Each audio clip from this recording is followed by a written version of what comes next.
Hello everyone, welcome back to my channel. DK Bujole সকলোকে স্বাগতম জনাইছো আৰু উৰুকাৰ নিখা থাকি যোৱা ৰঙা জুইকুৰাত এটা চিকেন লেগ পিস ফুৰি আছো আৰু ভাবিলো এই ৰেচিপিটো আপোনালোককো দেখাও বিশেষ আনকমন ৰেচিপিও নহয় চিকেন লেগ পিস এটা অকমান আনকমন পদ্ধতিতে বনাইছো আৰু আপোনালোককো দেখাও আৰু চিকেন লেগ পিসটো ধুনিয়াকে একদম পৰিমেলি হৈ গল ইয়াতে মানে পোৰাৰ আগত নিমখ আৰু নেমু ৰস চেপি দিয়া হৈছিল আৰু এইটো এটা বিশেষ এটা পেকিং কৰি আপোনালোকক ধুনিয়াকে দেখাই আছো চাই থাককচোন বাৰু টেন্ডাৰ হোটেলত খাবলৈ যায় 230 ৰ পৰা 130 পৰ্যন্তলৈকে লব কিন্তু আমাৰ গাঁৱলীয়া জেগাত আমি 50 টকাতে এটা ডাঙৰ লেগ পিস একদম ৰঙচুৱা জুইত একদম পুৰি লৈছো আৰু এইটো এটা ধুনিয়াকে কলপাতত ভাঙি খাম মানে প্লেটত নহয় কলপাতত ধুনিয়াকে ভাঙি ইয়াতে পিয়াজ জলকীয়া নহৰু আদা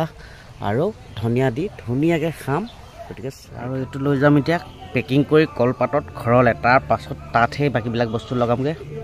কি মজা পেকিং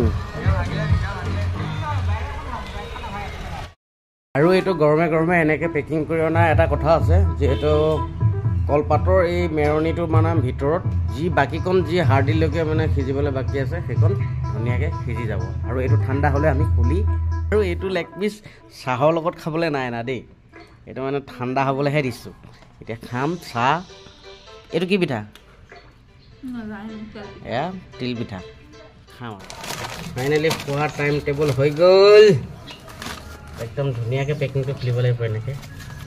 অলপ থিয়কে ধুনিয়াকে খোৱাচোন তো এইটো আপোনাৰ নতুন ৰেচিপি দেই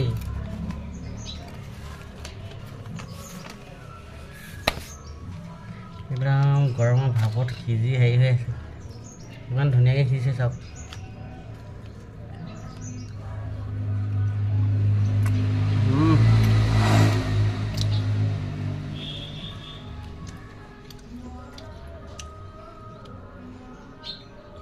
অকমান খাই এনে দেখাইছিলো বাকী এতিয়া মেকিং কৰিম আৰু